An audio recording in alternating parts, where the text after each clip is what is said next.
स्वर्ग अथवा नरक में सुख दुख को भोगने कौन जाता है? जीव आत्मा। जीव आत्मा? हाँ पार्थ, जीव आत्मा। पार्थ, इस सृष्टि के प्राणियों को मृत्यु के पश्चात अपने अपने कर्मों के अनुसार पहले तो उन्हें परलोक में जाकर कुछ समय बिताना होता है, जहां वो पिछले जन्मों में किए हुए पुण्य कर्मों अथवा पाप कर्मों का फल भोगते हैं। फिर जब उनके पुण्यों और पापों के अनुसार सुख दुख को भोगने का हिसाब खत्म हो जाता है, तब वो इस मृत्यु लोक में फिर से जन्म लेते हैं। इस मृत्यु लोक को कर्म लोक भी कहा जाता है, क्योंकि इसी लोक में प्राणी को वो कर्म करने का अधिकार है जिससे उसकी प्रारब्ध बनती है। हे केशव, हमारी धरती को मृत्युलोक क्यों कहा जाता है? क्योंकि हे अर्जुन, केवल इसी धरती पर ही प्राणी जन्म और मृत्यु की पीड़ा सहते हैं। अर्थात दूसरे लोकों में प्राणी का जन्म अथवा मृत्यु नहीं होती? नहीं अर्जुन, उन लोकों में प्राणी का न जन्म होता है और न मृत्यु, क्योंकि मैंने तुम्हें पहले ही बताया था कि मृत्यु केवल इस शरीर की होती है, आत्मा की नहीं। आत्मा तो न जन्म लेती है और न मरती है। तुमने तो यह भी कहा था कि आत्मा को सुख दुख भी नहीं होते, परंतु अभी कह रहे हो कि मृत्यु के पश्चात आत्मा को सुख भोगने के लिए स्वर्ग आदि में अथवा दुख भोगने के लिए नरक आदि में जाना पड़ता है। तुम्हारा मतलब यह है कि आत्मा को केवल पृथ्वी लोक पर ही सुख दुख नहीं होते, स्वर्ग अथवा नरक में आत्मा को भी सुख या दुख भोगने पड़ते हैं? नहीं अर्जुन, आत्मा को कहीं किसी स्थान पर या किसी काल में भी सुख दुख छू नहीं सकते, क्योंकि आत्मा तो मुझ अविनाशी परमेश्वर का ही प्रकाश रूप है। हे अर्जुन, मैं माया के अधीन नहीं, बल्कि माया मेरे अधीन है, और सुख दुख तो माया की रचना है।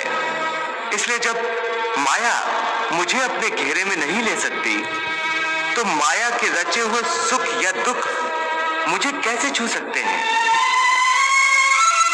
सुख दुख तो केवल शरीर के भोग हैं, आत्मा के नहीं।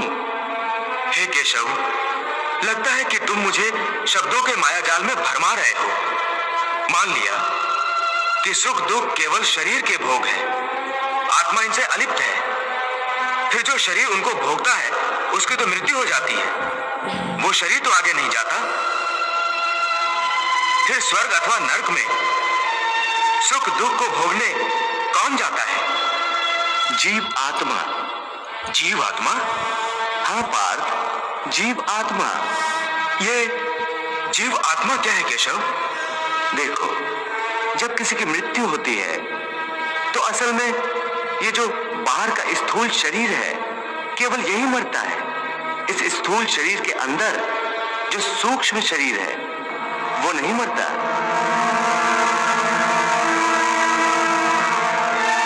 वो सूक्ष्म शरीर आत्मा के प्रकाश को अपने साथ लिए मृत्यु लोक से निकलकर दूसरे लोकों को चला जाता है।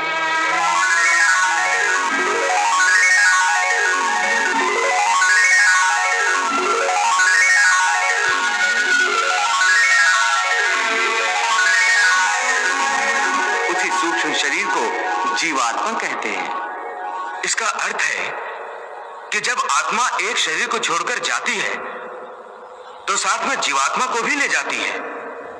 नहीं अर्जुन, ये व्याख्या इतनी सरल नहीं है। देखो, जैसे समुद्र के अंदर जल की एक बूंद समुद्र से अलग नहीं है, उसी महासागर का एक हिस्सा है। वो बूंद अपने आप सागर से बाहर नहीं जाती। हाँ, कोई उस जल की बूंद को एक बर्तन में भरकर ले जाए तो वो समुद्र से अलग दिखाई देती है। इसी प्रकार सूक्ष्म शरीर रूपी जीवात्मा उस आत्म ज्योति के टुकड़े को अपने अंदर रखकर अपने साथ ले जाता है।